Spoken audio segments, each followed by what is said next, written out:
In the name of the Father, and of the Son, and of the Holy Spirit. Lord Jesus Christ, bless this food which will serve as a nourishment to our physical body. And bless each and every one of us. May the blood of the Lamb be upon us, and the Holy Spirit protect us in our going on for today, and bless this place.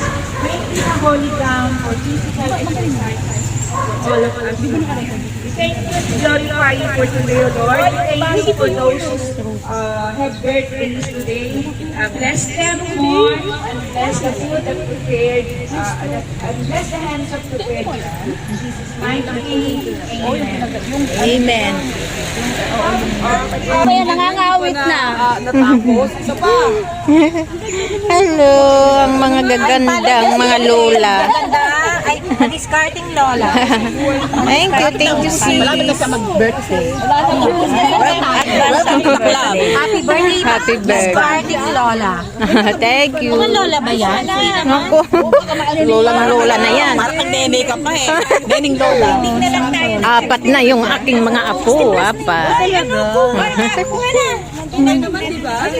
Thank you, mga sis.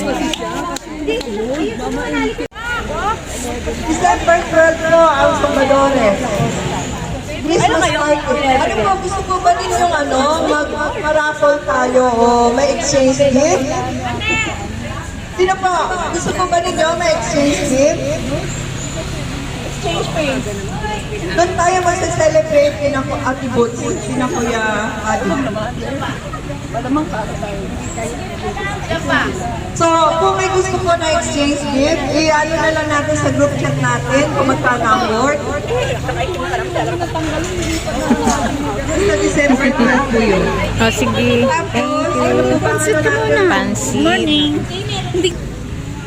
Ano po, mag-grouping na lang tayo next week.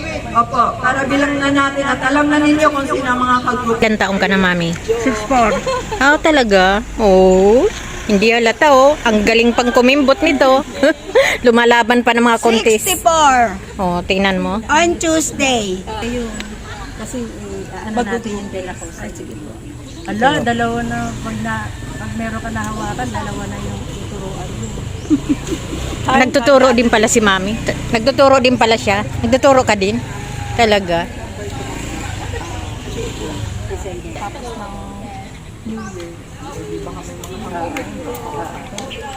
Ibig sabihin, last na sumba natin yung 12. Tapos bakasyon. Medyo matagal-tagal yung bakasyon ah. Tagal ng bakasyon nyo dito. January babalik. January ba babalik? Kasi ang tour, Ay, ang tagal. pumatak siya na Tuesday. Anong tama ba? Tuesday. Panay na panay pa naman ang kain. December. Nagagalit sa dala ko sa pag ganun. Kaya dire-diretso ako. Talaga? 24 lang wala, tsaka 25. Kasi pag naman ni Sis Maris. Kaya yung ano rin namin, dapat sila tayo. Ikaw ba? Ikaw ba bagong ribbon? Ilan taong ka na ba? 50. Going to senior next year. Oh, mga hindi halata oh. Ito naman si Sis. Bira lang kung Yan ako, umatin. batang-bata yan. Ilan taon na si Sis? Ilan taon ka na, mami? 59, di ba? 59 ako. Malapit na rin. Sexy oh. Ito, tanungin mo kung ilang taon. Ilan taon na po kayo? Ako, 56. 56. Hindi, 54 lang pala. Next year pa ako, 55. Joke lang, 64. Si Mami. Pinatatanong ni Sis. Ilan taon na po kayo, Mami? Ha? 62. 62. Kita mo, oh. Parang pisnit pa, oh. Parang kulambo, oh. Naka-stocking pa ng parang kulambo. Gandang lola. Ayan.